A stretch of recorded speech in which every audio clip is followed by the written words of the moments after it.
very appreciative of spending time with the commission here. and I just want to congratulate everybody on doing this work. This is really, really critical work to be doing. Now is the time to be doing it. And I'm very honored to be working with Linda. I could spend the entire time expressing appreciation for all of Linda's work, and especially that Linda's been willing to partner with me and work with, get students involved in this work in terms of developing a curriculum that then can be shared and used across the country. So we'll be talking about a number of topics, but I just want to say how thankful I am for Linda's work and our work together. And it's great to see everybody. Some of you, I think, are familiar with my work. Others, it may be brand new. So we'll be starting from the beginning. So I'm going to go ahead and launch. We will pray to the slide deck gods that we were able to get the presentation up and running. So if you will give me a moment of grace to get that going, and I'll be right with you.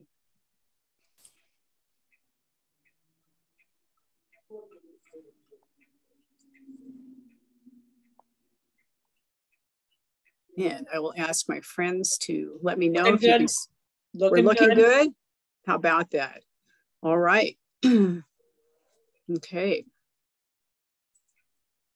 Well, again, I really appreciate this opportunity to speak to the Virginia Reparations Coalition regarding my work. So today I'm going to describe the circumstances that led me to join the reparations movement, and also my goals in designing the Reparations for Slavery portal.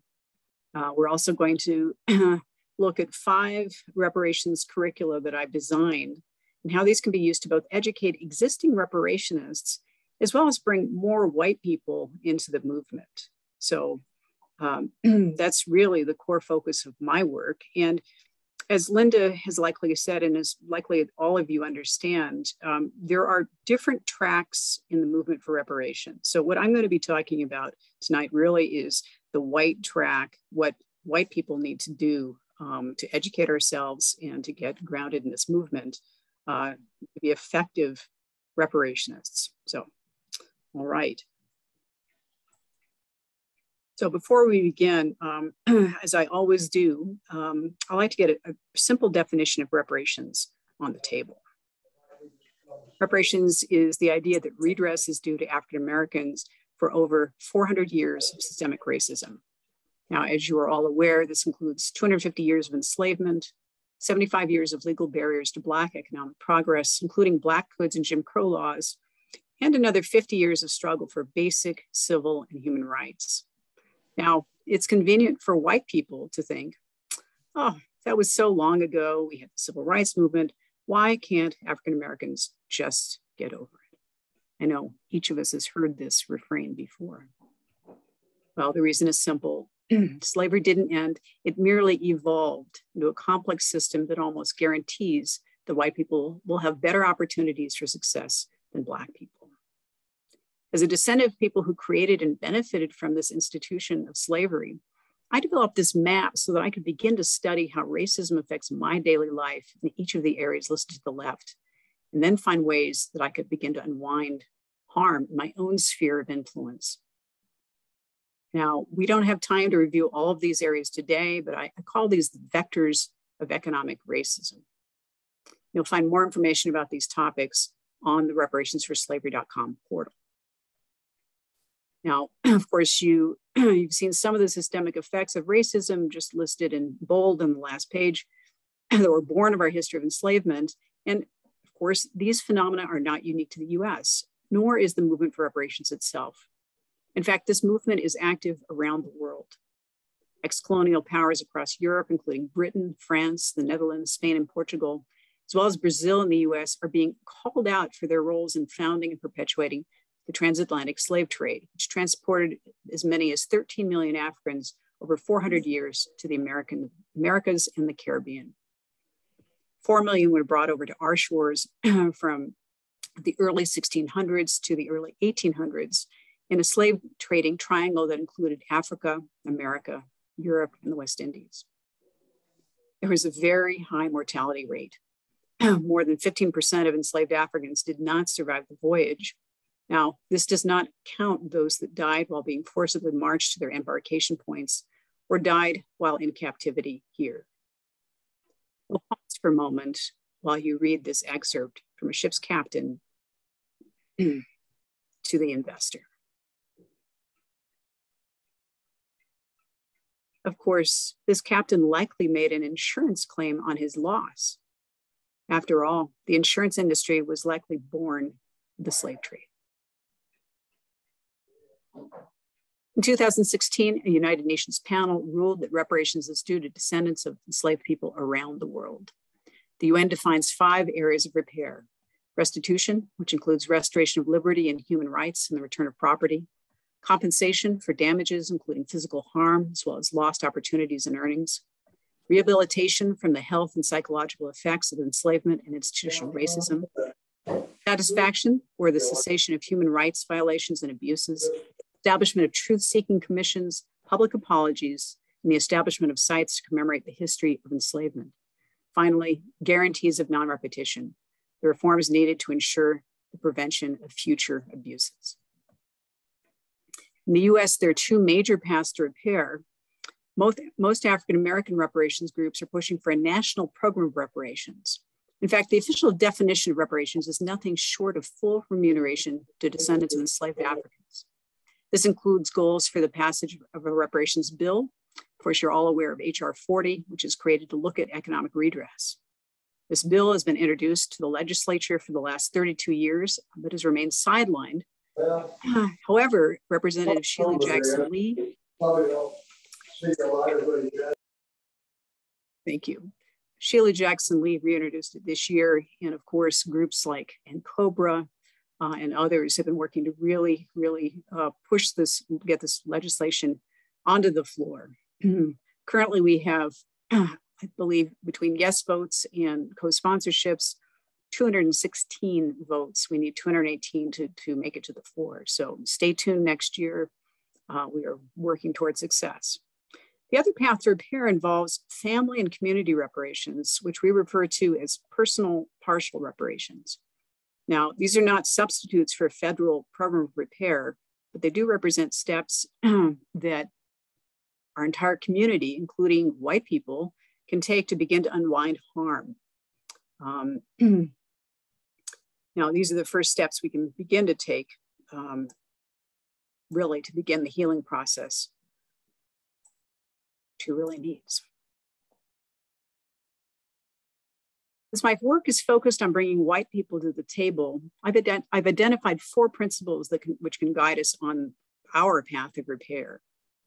First, we need to be fearless in facing both our country's true history as well as our family's role within it.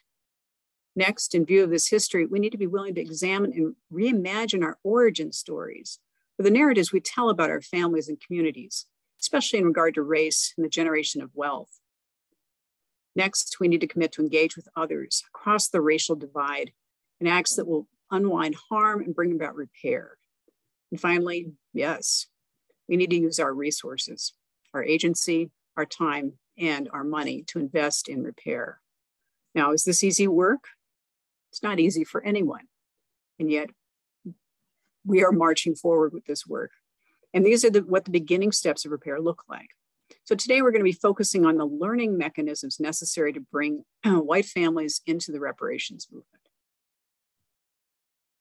For our discussion, I'll show you how my family narrative is changing as I face my family's history and commit to repair. As you know, my name is Lottie Lee Dula. I'm a retired financial strategist here in Denver, and I host a portal, as you're aware, called reparationsforslavery.com. Now, I don't know about you, but I grew up hearing about my ancestors in the most glowing terms. I learned that I was a proud descendant of Colorado pioneers, that I was a descendant of true patriots, the founders of our country, as well as immigrants who came here with nothing but the shirts on their backs in search of the American dream. Another narrative I grew up with expressed my family's traditional values.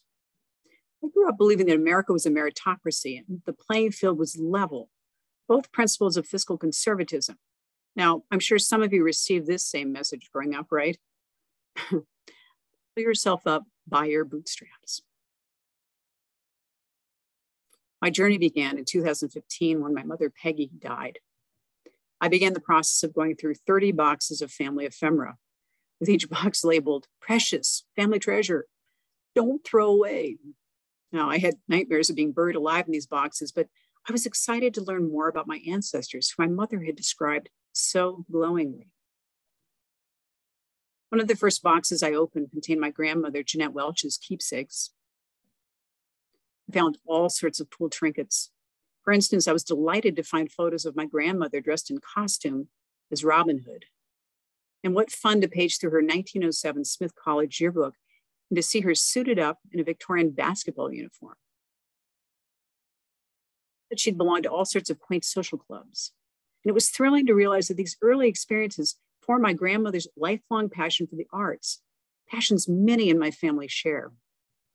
But I also made a discovery that took my breath away.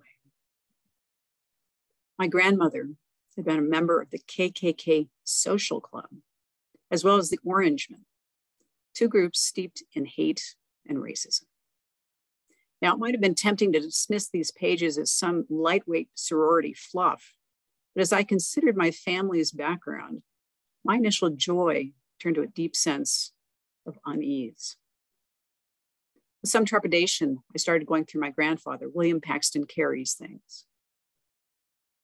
Now, he had been a beloved judge, famous for his fairness. Surely there'd be nothing in Judge Carey's belongings to give me pause about my heritage, I hoped. I was amazed to find some mid-19th century daguerreotype photos, and with them, a very nondescript looking little black book. I opened it, and I was thrilled to discover that the book belonged to my grandfather's grandfather, William Hayes Paxton. As I paged through the book, I noticed the perfect penmanship and the neat rows of figures. You know, I had often wondered, how does a finance person get born into a cultural arts family? I immediately felt a sense of kinship with my second great grandfather as I paged through his business ledger. Wow, so this is where I get my business sense from. But as I turned the pages, it became clear that I was looking at inventory records for a Mississippi cotton plantation. I stopped cold as I read the inscription on pages 27 through 30. Loss of slaves by war. Each line had a name, age, and value. My heart froze. I was the descendant of slaveholders. And like many descendants, I had no prior knowledge of my family's true history in the South. That history had been conveniently erased, much like the history of slavery has been erased from our textbooks. But here it was, evidence that some of my ancestors had become millionaires in the Mississippi Delta, the majority of their wealth coming not just from their land grants, but from the value of human chattel. What's become clear to me is this. As enslaved Africans were effectively building this country, my white ancestors were not only amassing wealth and social advantage, they were building the legal and economic structures that have prevented Black people from amassing wealth themselves. Now, in grade school, we all learned that we the people formed the basis of our government. But as I continued my research, it was becoming apparent that we the people clearly meant we the white people. I wanted to figure out how my family fit into this puzzle, so I did a bit of research, and here's what I found. It all started with Elisha Paxton, my third great-grandfather. He established a plantation near Lexington, Virginia, beginning around 1815. Late 1820s on, Elisha sent 6 sons to college, likely with proceeds amassed from plantation operations. Most of them attended Washington College, which is now Washington and Lee University in Lexington, Virginia. Yes, that Lee. At least 4 sons earned law degrees. In the early 1830s, several of Elisha's sons, including my second great-grandfather, moved to the Mississippi Delta near Vicksburg. There they set up a law practice with their uncle and later multiple cotton plantations, the same ones that were detailed in that ledger. This uncle, Alexander McNutt, became one of the largest plantation owners in Mississippi, as well as governor in 1837. He was a colleague of Jefferson Davis. future president of the Confederacy. Here are 19th century maps of those plantations on Deer Creek near present-day Arcola, Mississippi. Now, most of these plantations eventually went bust. My second great-grandfather, William, lost his shirt, but it didn't even matter because he could still rely on his law practice to earn a living. Now let's look at one of the adjoining parcels. Bolin Lucas and Jim Collier had both worked the Paxton plantations. Bolin Lucas, as an enslaved man, had been the Paxtons' trusted slave driver, while Jim Collier was a white overseer. After emancipation, they went into business together, bought a nearby parcel, and began farming. Jim Collier soon died. Upon his death, his estranged wife sued for possession of the land. Since Bolin Lucas was illiterate, Jim Collier's wife was able to deceive him and seize that land. Let's review the economic progress of white families, including my family, versus the people they enslaved, shall we? My family receives many, many land grants in Virginia, Mississippi, Alabama, Colorado, and probably more I don't know about. Enslaved people can't own land before 1865. Even from 1866 on, when they become eligible to apply for land grants under the Homestead Act, less than 2% of these land grants are awarded to freed slaves. My family enslaves Africans to work on their plantations, becoming wealthy since they don't have to pay wages. Enslaved people are sometimes permitted to work side jobs, but as a whole, they're unable to amass wealth. Even after emancipation, Black codes and Jim Crow laws restrict what they can do, how much money they can earn, and how far they can travel.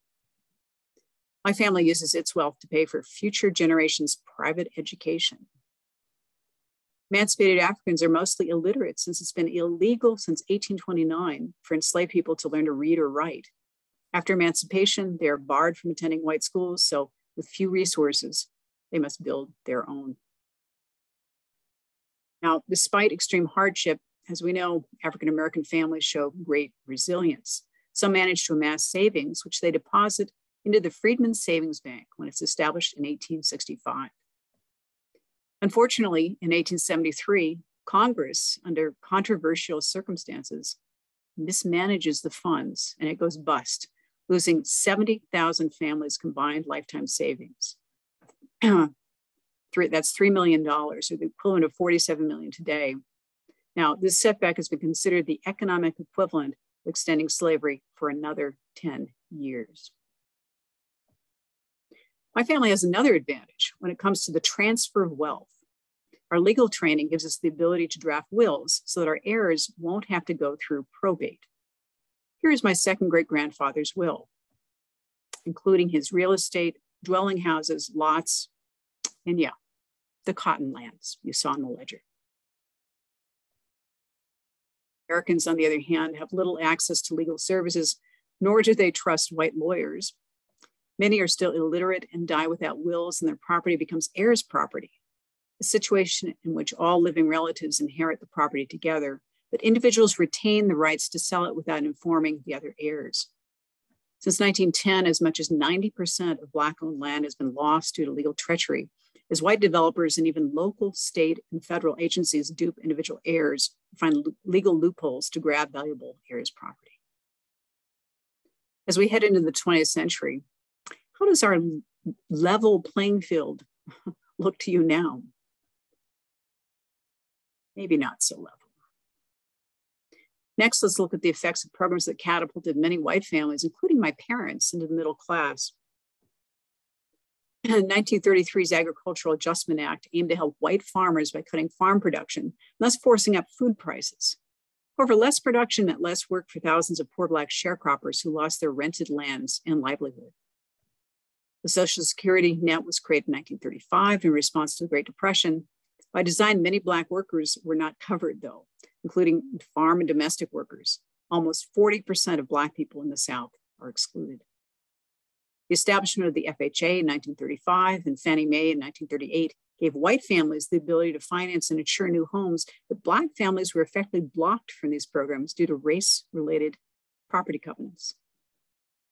Then there's the GI Bill.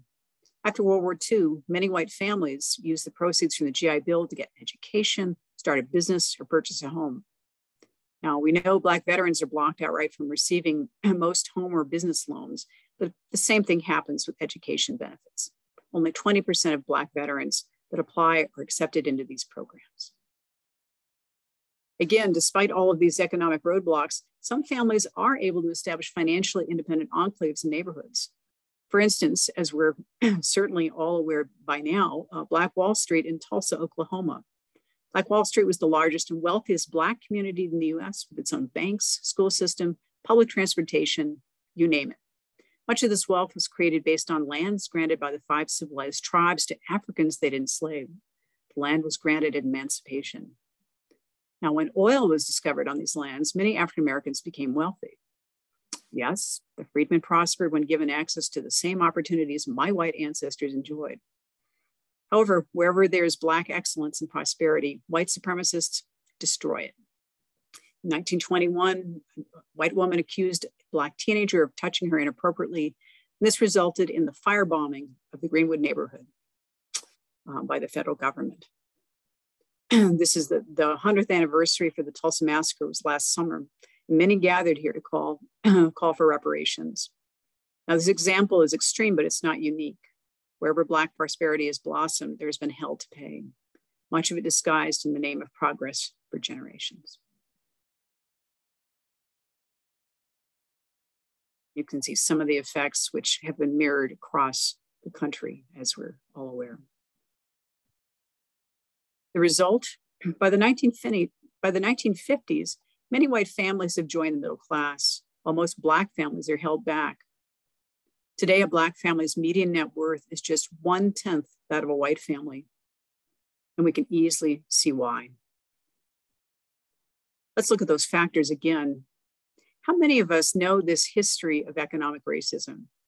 How many of us have bought the bootstrap argument without an understanding of our role in holding back Black economic development? Eric Hamilton and Trevon Logan are two economists that have aptly summarized the genesis of white wealth. It was never the case that a white asset-based middle class simply emerged.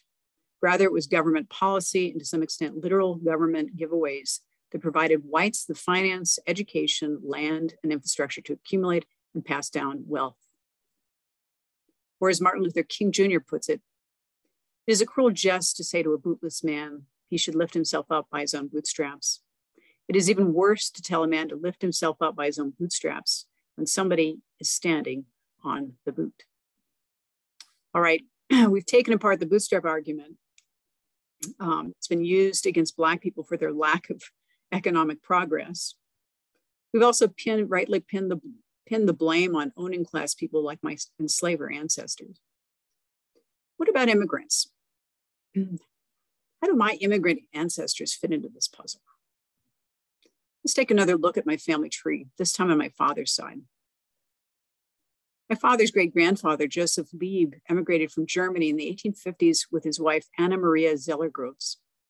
They arrived in New York, and then he worked for 5 years as a laborer, eventually saving enough money to move to Hebron, Wisconsin, establishing a farm there. My father grew up hearing that rumors that the Liebs had shortened their name when they arrived in this country, that they may have been Jewish. What binds Joseph and Anna Maria with other Northern European immigrants is how they began the assimilation process, or what some racial justice advocates are now calling the process of becoming white. Through this process, Irish, Polish, German, Italian, and other immigrants gradually shed their cultural identities to fit in and work toward achieving the American dream. Many anglicized their names to avoid prejudice, and as was the case in my family, marry into long-established patrician families. What common trait enables them to do this? Being light-skinned. But how do Jewish immigrants fit into this puzzle? Of course, this issue is quite complex. On the one hand, Jewish people and African Americans are both known for their resilience and accomplishments despite intense and unrelenting oppression.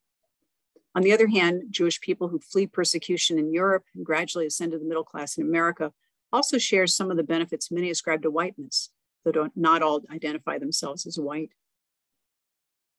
A colleague of mine, British author Thomas Harding, has had a recent experience that perfectly illustrates this paradox. His Jewish ancestors fled Germany, leaving their home to escape Nazi persecution. A few years ago, Thomas was researching his heritage and discovered that the house his family had left near Berlin was still standing. Thomas met with the German family who now lived there. They acknowledged the crime and gave Thomas back his family's historic home. In fact, Thomas received reparations, much like we're discussing today.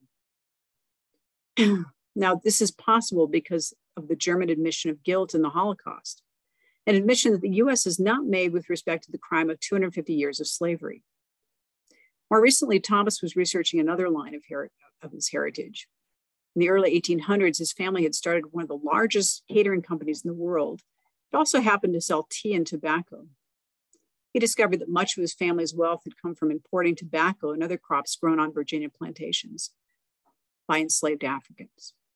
Remarkably, though Thomas was owed reparations on one side of his family, he realized that he himself owed reparations on the other side.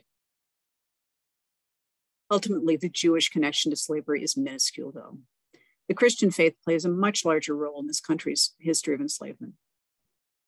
Christians, many fleeing religious persecution in England and elsewhere, migrate to our shores, beginning the process of colonization. Their ranks include both Catholics and Protestants, and there are many offshoots. Another paradox soon emerges. While firmly standing for principles of religious and economic freedom, many of these divergent religious movements also support the enslavement of Africans. My 10th great-grandfather, George Calvert, for instance, establishes the province of Maryland in 1632 as a safe haven for Catholics fleeing religious persecution in England. However, my ancestors also seek to amass wealth and soon see the economic advantages of planting tobacco. By 1660, they passed laws making slavery legal in Maryland, adding a new concept. Unlike in Virginia and elsewhere, slaves in Maryland will be considered slaves for life.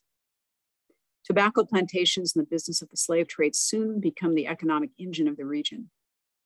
What acts set the stage, giving my 10th great-grandfather the divine right to do these things?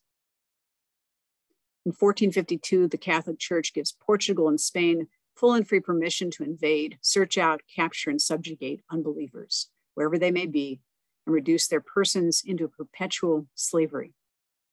40 years later, another papal bull is issued, the Doctrine of Discovery, in 1493.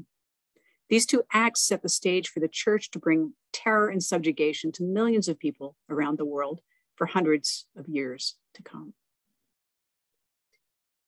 Well, fantastic, right?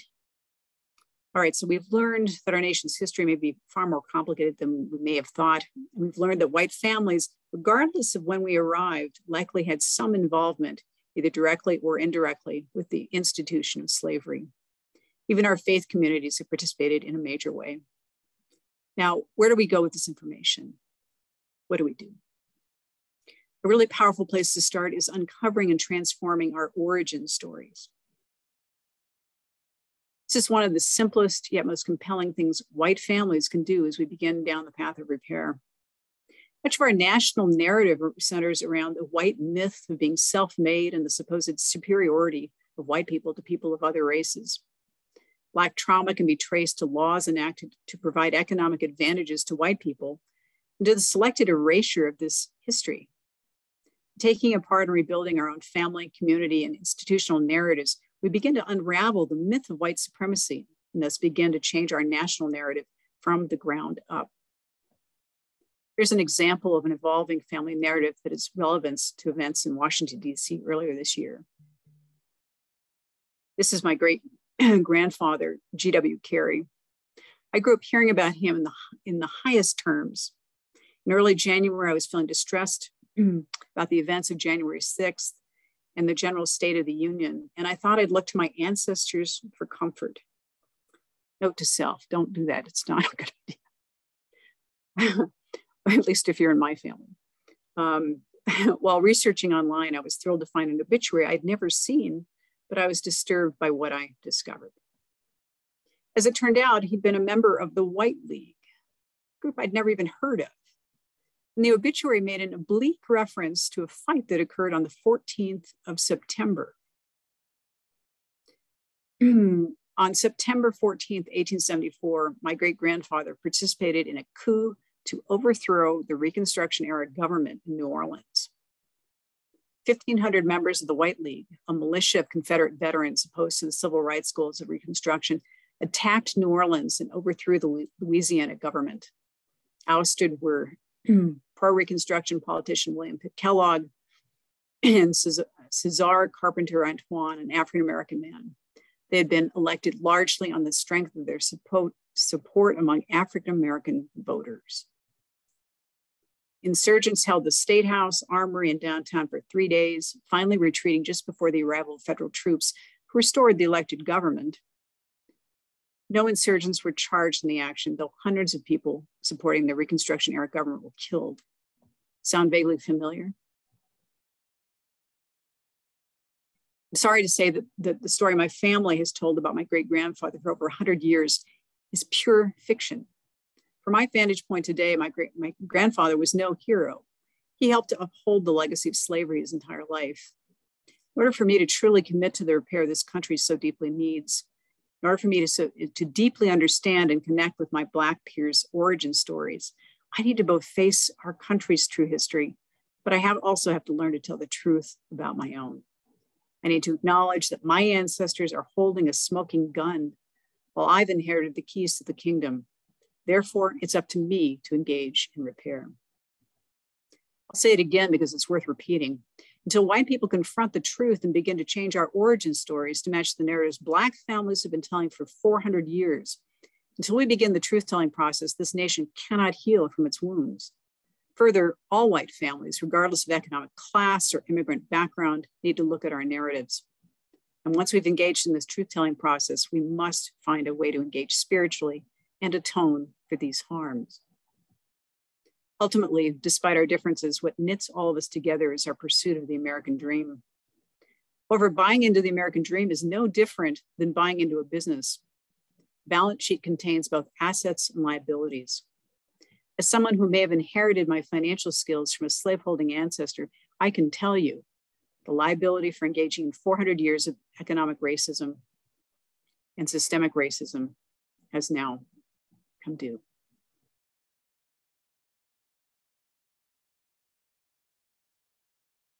Take a tiny pause. Just take a breath for a minute. Stretch. I'm going to very quickly go through the next section of the presentation because we're a little bit behind schedule. All right. So we're going to very quickly discuss how to use the Reparations for Slavery site and curriculum.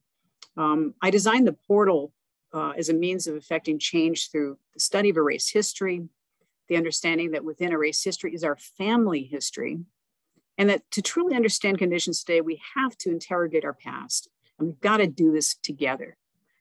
And that said, white people have a bit further to go to understand this history, so this site is designed to spur on this process. The site is enormous, contains more than 3 years of curricula for self-study of erased history. Now, we've just tested a one-year workshop called Uncovering History, Walking the Path of Repair.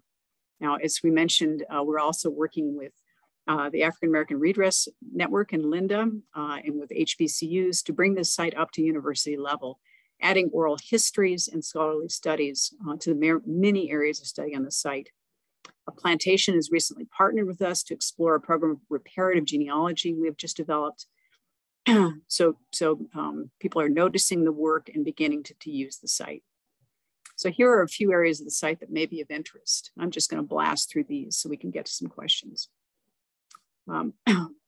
We just tested this curriculum, the racial wealth gap, understanding the economic basis for repair.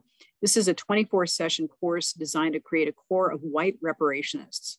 This year, we had a cohort of, I think we had probably over 100 people come in and out of the course, and 30 people made it all the way through. And we studied US history, and then in parallel, our own family history from a reparations perspective.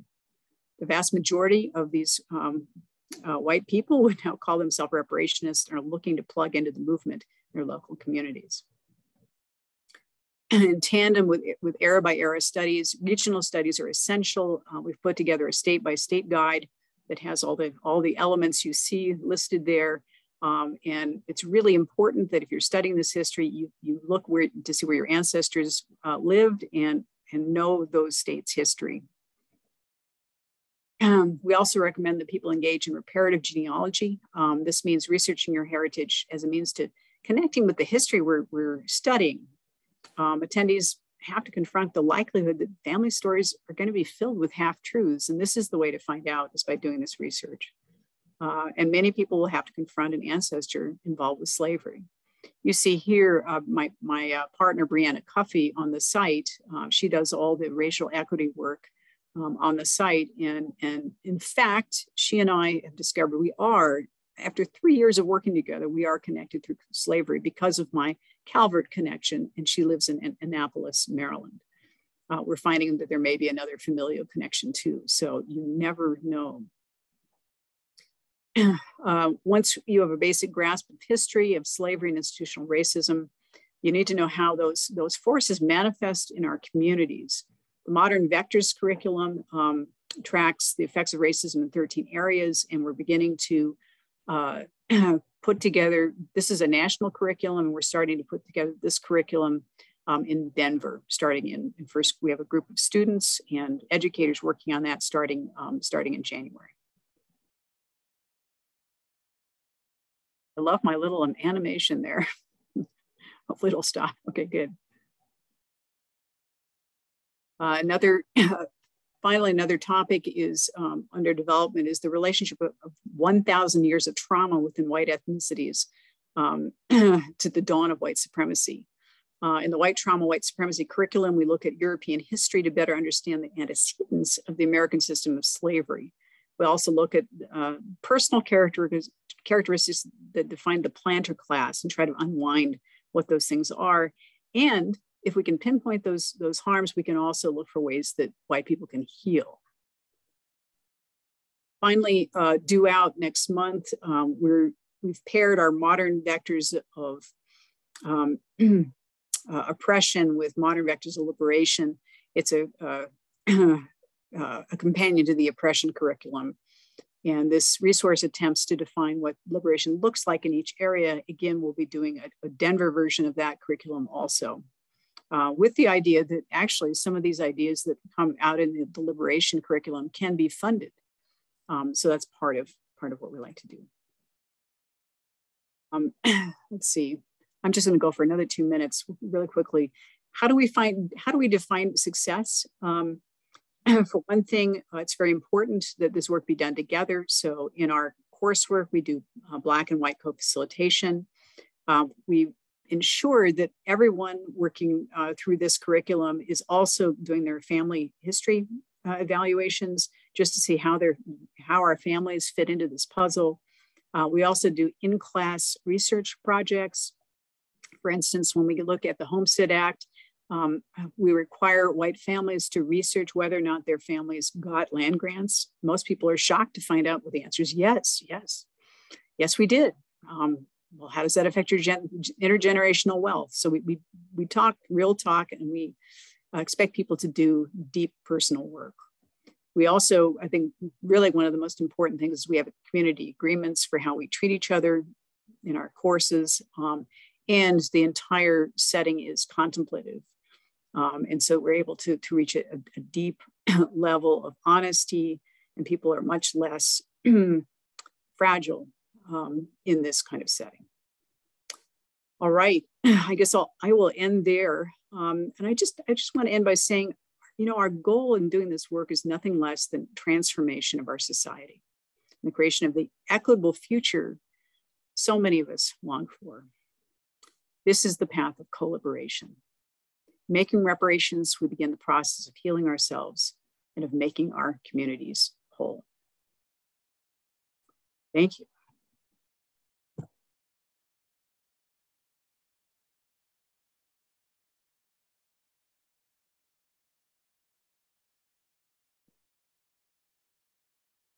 All right. Well, we don't have much time left, but if it's okay, I'd like to, if anybody has any questions, I ran a little bit long and I'm sorry about that. Please put your hand up or either put something in the chat, and And I see Melissa Hartman has her hand raised. Melissa? Yes, thank you. First and foremost, Lottie, thank you so much for coming and doing this tonight. It has been an extremely powerful session, even for those of us who think we knew a little bit about what we were trying to do. So this has been very, very, very helpful. I'm with RASAR organization, Resolutions Addressing Systemic and Structural Racism, and part of our mission and objectives is to find constructive ways to implement pathways to change in these structures that you discussed that have so provided this uneven level field. How can we help to, I guess, push forward, especially the economic vector research that you're talking about doing, so that we can be a part over here in our area geographically to either compile data, find data, whatever we can do to help push forward some of that research that you're doing to help improve the economic vectors that you discussed. Thank you. It's actually fairly straightforward, and that's something that I've been working on with the African American Redress Network. This is something that can happen in each individual community. So if you look at the curriculum on the site, and anybody can access it, it's very simple to look at what's on there, study it even at a very superficial level, and then look to see how does this these national issues, how has that expressed itself in my local community? And you can actually create a parallel curriculum, and then you can actually study as a group the history of your own community in terms of institutional racism, slavery, whatever has been happening in your community. And each community is we have similar themes, but the events are, of course, are different and the populations are different. So it's really critical.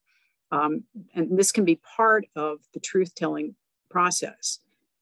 One can also begin to collect oral histories. And that's something that Linda's just been fantastic about. Her team has just remarkable skills, but you'll find local universities, many universities have people, they're doing similar things. So you just need to plug into the local universities and local groups who are doing this work. And then you can actually have your own personalized curriculum to work through. So I like to do, so here in Denver, I've commissioned a local university to do a Colorado curriculum, both vectors of oppression and also vectors of liberation, so that we can look at what the key to liberation looks like here in this state. And I've established it's called Reparations Circle Denver, and it's basically a fundraising mechanism at a local foundation with the goal of bringing in white wealth holders to pay for and facilitate this kind of work. We also, of course, work with Denver Black Reparations Council. So they're responsible for any money we're able to raise. They deploy it out in the community. They determine what needs to be done. So if we add the education component, we're trying to bring churches in. You can create a whole community of support. And of course, as we know, there's a national effort of municipalities bringing local governments into the reparative field too. So it all has to be done. I hope that answered the question. Yes, it did. And I'll be looking forward to even some templates and things to be able to go out and collect the oral histories in a way that do the most good. So thank you. I see that we have another hand, although I have to just quickly shout out to my colleague from Howard University who works alongside with us at the African American Redress Network. Hey, Billy, I pinned you. You need to say hello to everybody. I thought I said hello to everybody at the beginning, but hello, everyone. I am Billy Wilkinson. I work with Linda Mann, and we're 50-50 partners in the African American Redress Network. And I thought Lottie's presentation was phenomenal. I'm very excited to be able to share it with some of our ally organizations. And I think it provides a really helpful model for people telling their own individual stories. So I'm very excited. Thank you, Billy. Okay, I'm going to go to questions. Billy's a rock star. And we couldn't do our work without her. And as Lottie was saying, the significance of walking through this work together. Billy is so significant to the work that we do. And I take her lead a lot. She really helps guide me in a lot of this work. So thank you, Billy, on a personal and a professional level. Okay, we're going to go to questions. PG? Okay, great. Thank you so much for this moving presentation and for these ideas on how to see the world around us in a different way. I personally am an economist, and so I like to look at the magnitude of this problem. And by some measures, the gap that has resulted as a consequence of these inequities, one small actionable component of it is $16 trillion. Now that's from a perspective of magnitude. Addressing closing that gap then gives us a sense of just how challenging this is.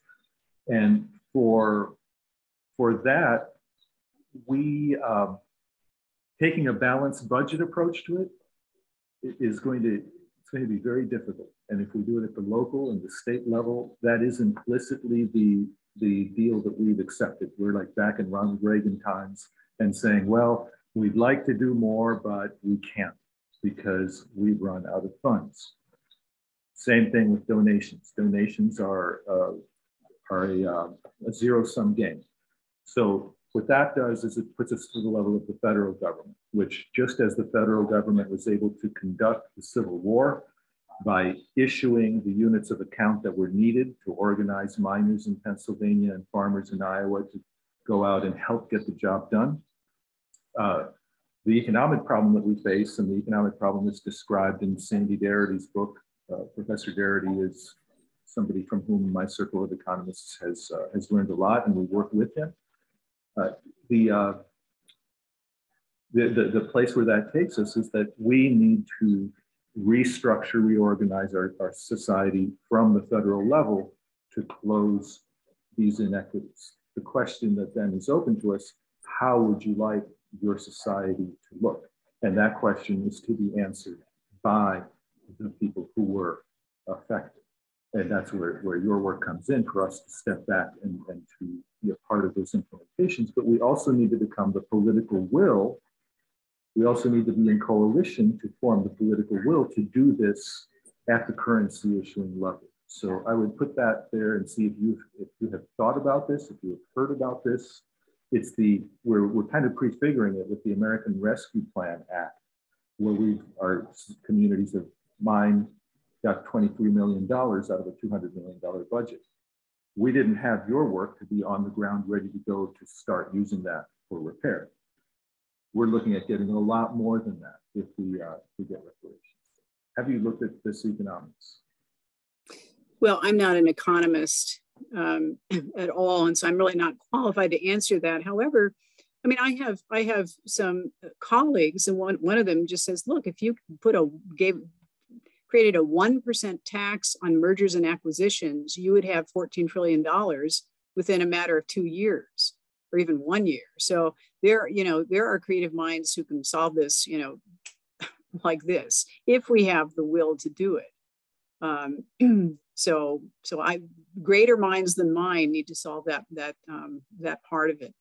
What I aim to do is try to convince more white people to join this movement and stop blockading it. And if we can do that at the local level, these are the people who then support national repair.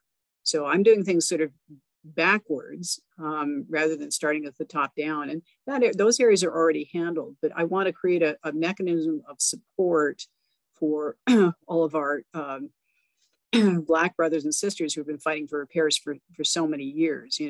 White people we're late to the party. So I noticed that Kenneth Henry is here on this call. So I just want to say, I mean, she's one of the many leaders that we are trying to follow, in the footsteps and provide some kind of a container of support. So I think I'll leave it there. Thank you, PG. You see that Stephen Spitz has his hand up. Yes, hi, thanks. Lottie, I wanted to say that I really thought your presentation was fantastic. I wanted to raise an issue. I recently attended a book talk by Gail Jessup White, who wrote a book, Reclamation, where she discovers her ancestry was from both Thomas Jefferson and the Hemings family. And the issue that I wanted to raise is, even though I was a US history major in college, this matter was really never discussed. And that is the fact that the people, such as your ancestors who owned people, they actually didn't just inherit the slaves from Africa. They raped Black women to produce many, many additional slaves. And I just wonder whether or not the extent of that, in other words, the offspring of the rapes, which persisted throughout the period of slavery, particularly accelerating after the abolition of the slave trade, when you couldn't get more slaves from Africa and you had to essentially rape people in order to get more slaves. It's a fact. One of the reasons why we advocate for reparative genealogy is this fact. If you get your DNA tested, you will discover you may have DNA relationships across the color line, and it may not have been because of marriage. These may be distant cousins, and that's the source. And it's really important. Many people coming into this field of repair are really unaware of that fact. Once you begin looking at reparative genealogy, you can see these links, you can look at the history, and it becomes personal. I have DNA cousins across race. It's an ongoing project for me to try to figure out, okay, I know the specifics about this. So, but it makes it very, very personal when you look at your own DNA and see that, yes, someone in my distant past raped someone else and lives were created in this way. And it's just yet another dimension of repair. So it could be a topic we could discuss all year. So there's no easy answer there, but this is why we've created the reparative genealogy program on the site, is to begin to look at those connections. I wanted to mention one thing that I learned from Gail Jessup White, which a lot of the people on this call are from Virginia. Gail is now incredibly, wonderfully working at Monticello in Charlottesville. And they are working on telling the truth to the extent that they're actually now recently developed signage showing, for example, this is where Sally Hemings slept in Monticello. They never had done that before. When I first went to Monticello, when I was 14 years old in 1961, they made some general reference to the servants' quarters. More recently, they've acknowledged the existence of slavery, but now they're actually calling people by name who actually were residents of Monticello, who were,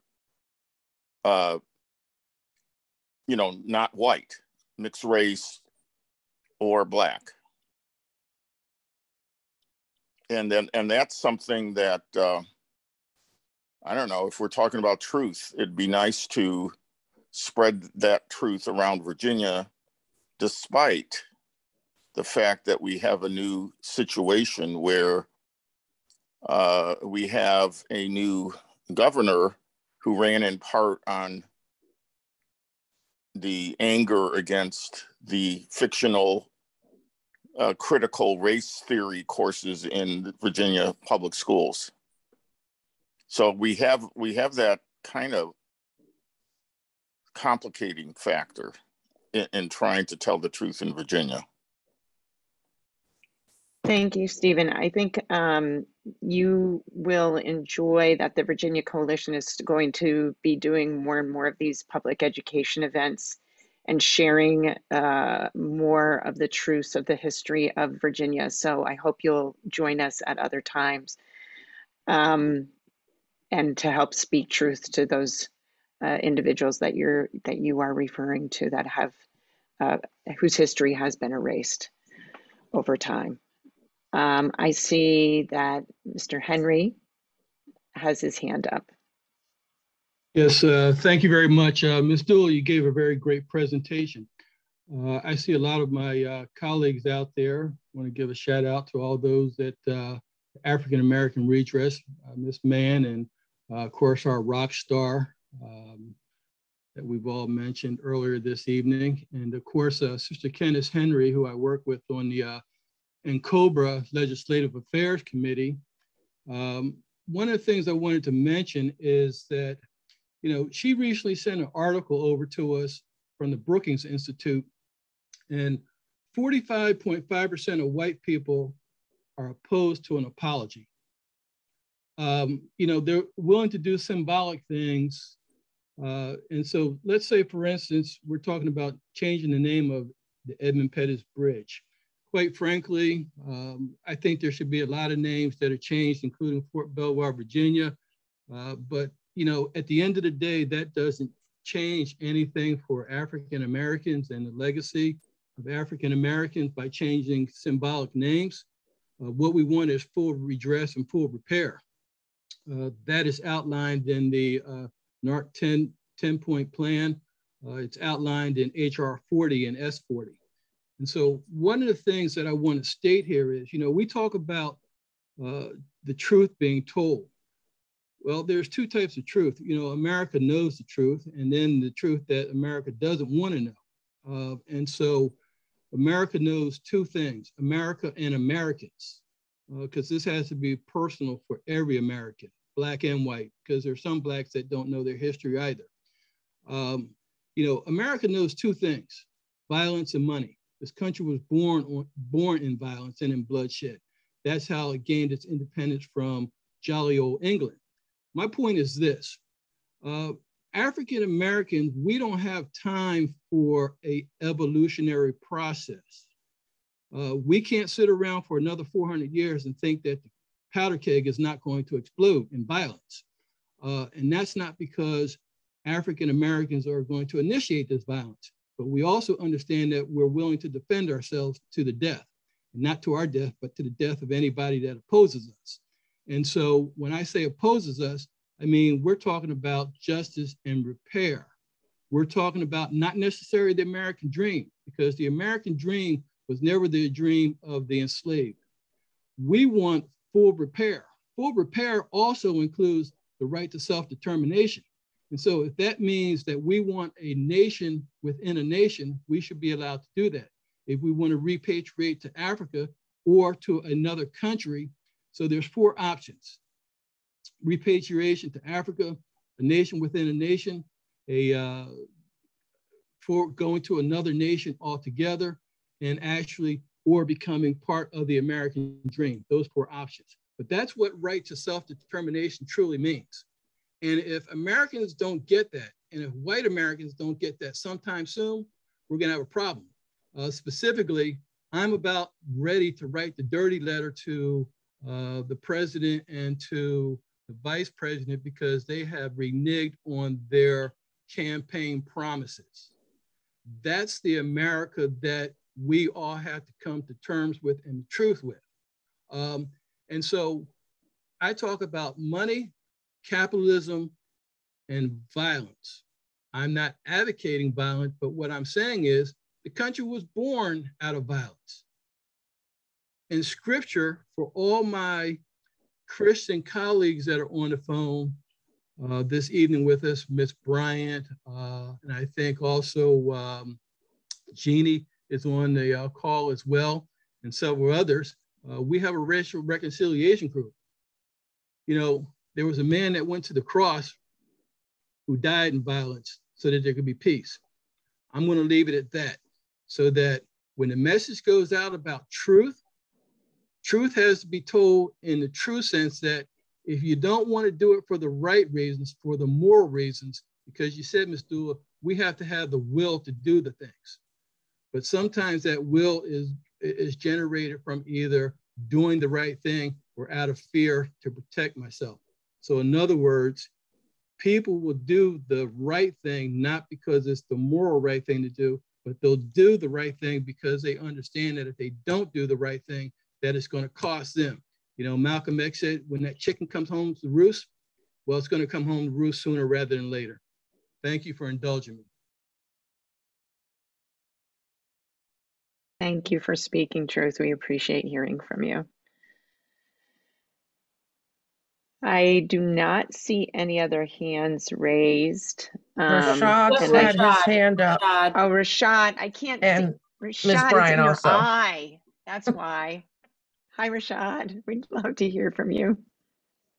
Hey, how you doing, guys? First off, I want to thank Redress for inviting Lottie on. This was a great presentation. Lottie, I just want to say, your presentation was absolutely amazing. It was so good. Like when I first turned it on, I quickly called my daughter down. She's 11. I'm like, hey, you gotta listen to this. You gotta hear this because it's a conversation that's so important, to have. And, even my daughter was watching it. She had, a lot of questions. So, it's something we're going to discuss over dinner. And just, the fact that your presentation can reach, someone young too, and have them understand and kind of just have that, that's so important. So like I have it streaming on our mirror to our big screen TV and stuff and watching it. So I just want to give a shout out to you for this great presentation and what you're doing. And, again, teaching the youth and moving it forward and, just allowing myself as a parent to have this conversation too and kind of move it there. So one, thank you for that. So, and I have two questions. I'll keep it quick. Do you have that presentation to where,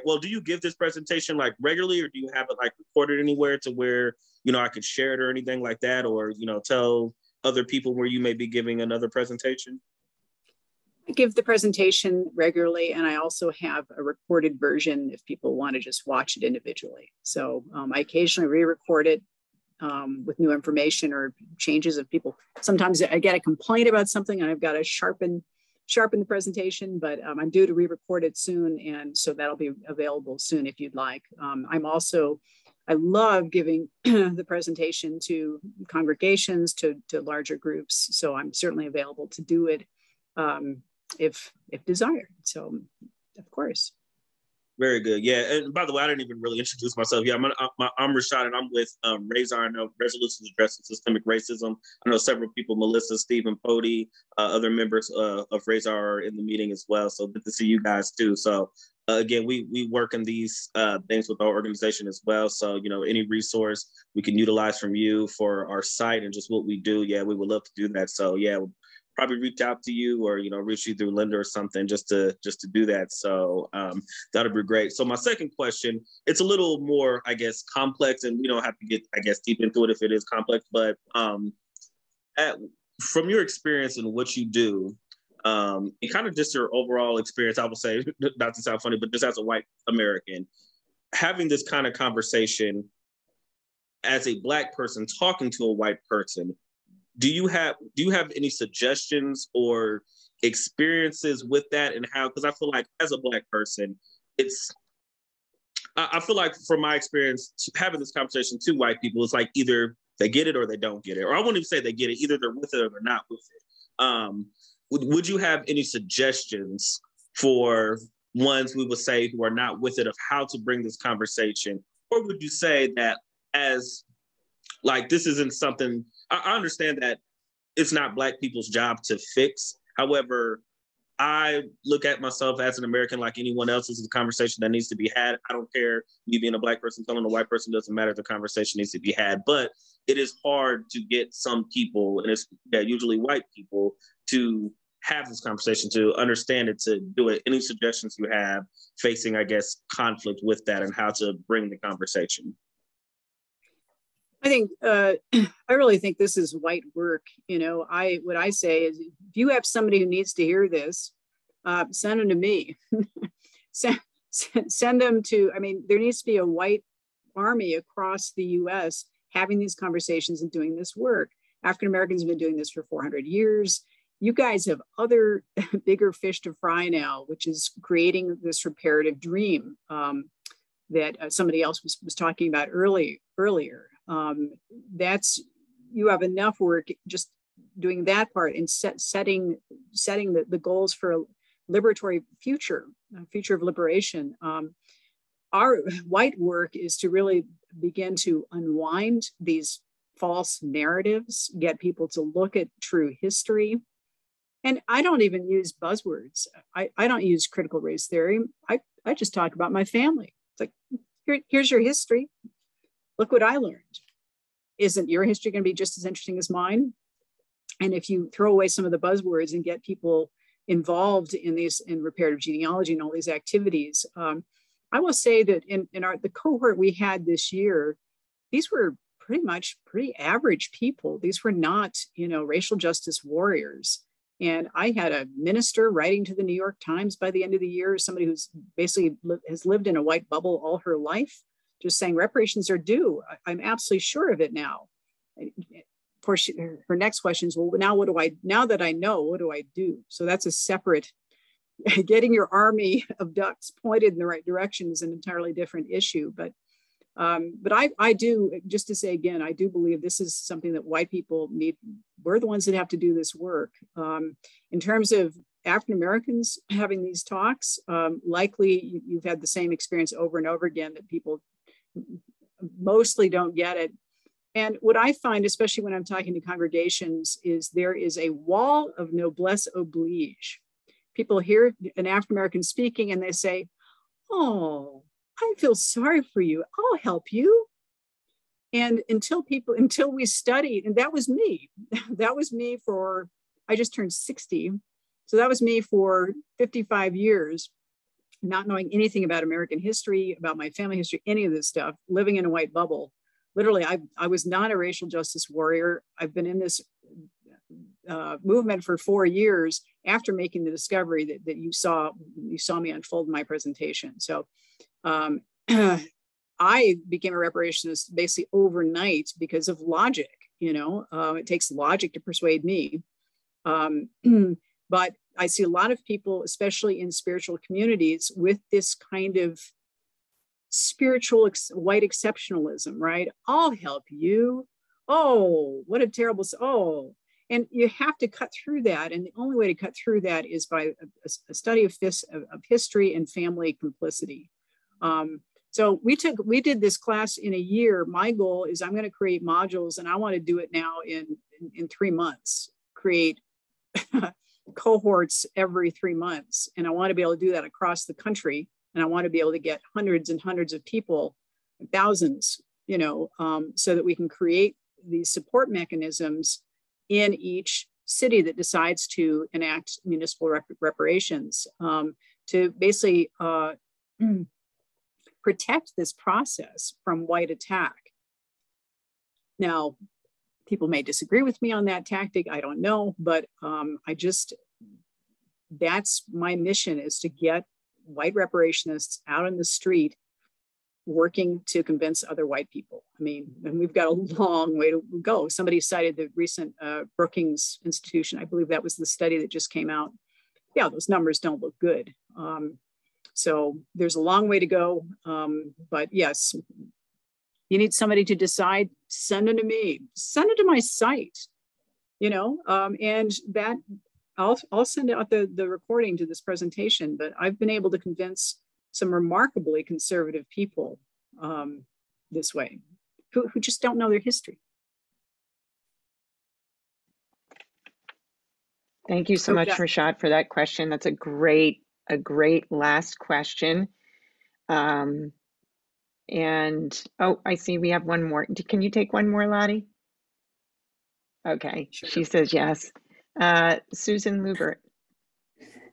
Thanks, Lottie. Thanks, Linda. I echo everybody else's thoughts on your presentation. It's just so eye-opening. And I was going to ask you how long it took you to go through that process of doing your ancestry. I've done some of that, but I think you addressed that. There was several years of going through that. Is that correct? A long process, but very worthwhile. And I wonder if on your site, and if you covered this, I apologize, if you have information or suggestions on how to address in your own family what you may have discovered when you know that they're not going to be receptive. Right, having the conversation. I don't address that directly on the site, but I do have a whole process for designing a family plan of repair. So, and that includes a lot of contemplative exercises in terms of doing some of this research, thinking about it.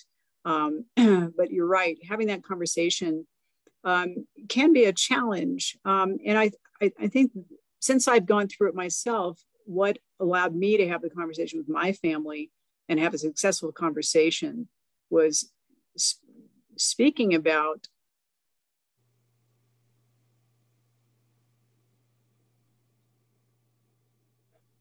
I'm sorry, I have trouble putting it into words, but just I feel so passionate about looking at that damage and feeling tremendous anger that I was completely unaware of this history and the absolute critical need to begin to work toward repair. You know, when I had this conversation with my sister, she was quiet afterward. And finally, all she said was, "Thank you. Thank you. Yeah. You are working to repair the damage our family has caused. How could I possibly be upset with what you're saying?"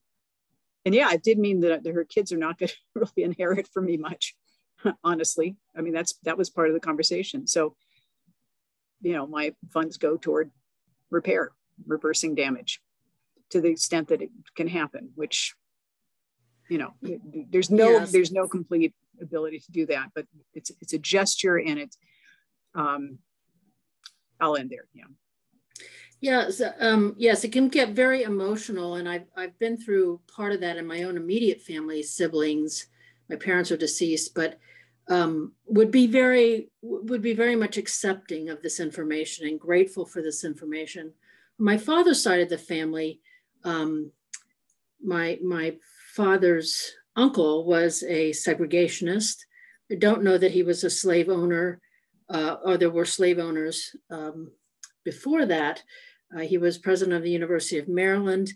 His name has now been stripped from the university in terms of, which is great. Some of my cousins have been livid about that and have written about that, and very close-minded, because this was a great man. Look what he did for the university. He ran for office and helping them. I have not been perhaps approaching it with the lack of emotion needed to address it so that they understand it on a deeper level. So without going into that further, I was hoping that, yeah, on your site, maybe there were some suggestions for those where, you know, like you said in your family, patriots, people who you thought were great men or who you've heard about all your life, and kind of bursting that bubble for some people who, and having them be very defensive about it. And those are the people we really need to reach. I mean, we need to reach the people who don't know this history clearly, but somehow we have to get through the people who are so resistant to actually believing it, and believing the history and understanding the need to do something about it. I have a long series of interviews on the site, and starting next year, we're going to have a whole bunch more. And actually, Tina Slaughter, shout out to Tina, conducted a really fantastic panel about a year ago.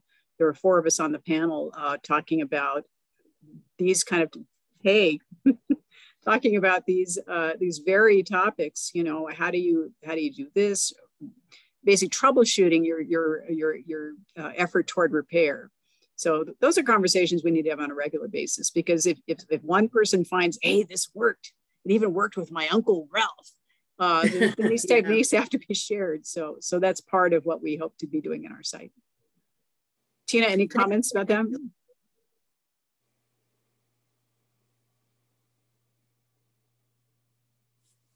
Oh, can't hear you. Now we're good. Okay. The great thing about those conversations, I think that was probably I've been with Coming to the Table about 4 or 5 years now, done a lot of presentations, and that one had so much energy because there was so much. What I could see was our white participants really wanted to figure out how to help, but they didn't really know how to step in and help. And so this kind of started laying out a path. Again, at that personal repair level, but that's the primer. So if you can understand how to get past the personal repair, then you can understand why repair at a federal level is so important. So they were really excited. And as Lottie said, we need to get a part 2. So part 1 was kind of priming the pump, and part 2 is kind of like, okay, now that we've got you excited about this, let's talk about how we can start getting repair done at the local level. So one story I like to tell that's a good example, you know, can a white reparationist actually make a difference? And the answer is yes, and we need to work in our own spheres. For instance, I think I mentioned that I established, I'm a co-founder of a Reparations Circle Denver at the Denver Foundation, and we're hoping to create funds like this all over the country to support our local efforts. And one person who's involved with this fund, he took this year-long reparations course that I described earlier, and by the end, he said, "Well, I'm on the foundation board, and I'm also on the investment committee, and how I'm engaging reparations is I am ensuring that as white people roll off this committee, they're replaced by women and non-white, BIPOC folks. Not only that, I'm ensuring that these folks have all the training and mentorship they need to succeed. And thirdly, this man also said, and we've commissioned a racial justice lens be created for our foundation so that all of the investments that we make actually do not provide no harm to the community." So he says, that's how I am working in my own sphere toward reparations in terms of reversing harm. So, it's dismantling areas of white supremacy that are under your purview. So I just think that's a good example of one area of repair. If everybody did that in their individual sphere, we might see change. So I like to tell people, just look in your own backyard. What do you have control over? Fix it. You can do it. You can fix things. And it's easy to be overwhelmed. It's easy to think, oh, I can't do anything. Nothing will make a difference. But that's an example of somebody who has helped to really work to change an entire foundation's kind of way of being, and just stepped in to do it. And this is somebody who's a private equity capital guy. I mean, this is not normally who you think of as a reparationist. So really, there are people from all walks of life that can join our movement. We need them. We need everybody. And on that note, I think that's a perfect way to end our conversation today. Lottie, I love that, leading through example, and recognizing what you have control of in your own backyard is absolutely in our control, and every one of us can do that. So thank you so much for your message of courage, because even though this is the work that needs to be done, honestly, as we could see with your conversations about your family, those weren't easy. But thank you for putting justice forward, racial justice forward, and putting reparations on the map for white people. And yes, it is our work to do.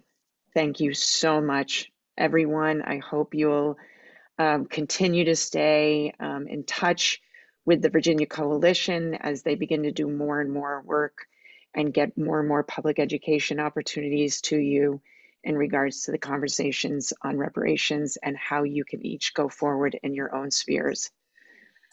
And with that, I think we will adjourn, and grateful to everybody for showing up. Thank you so much. Real honor to be here. Thank you, Lottie. You were amazing.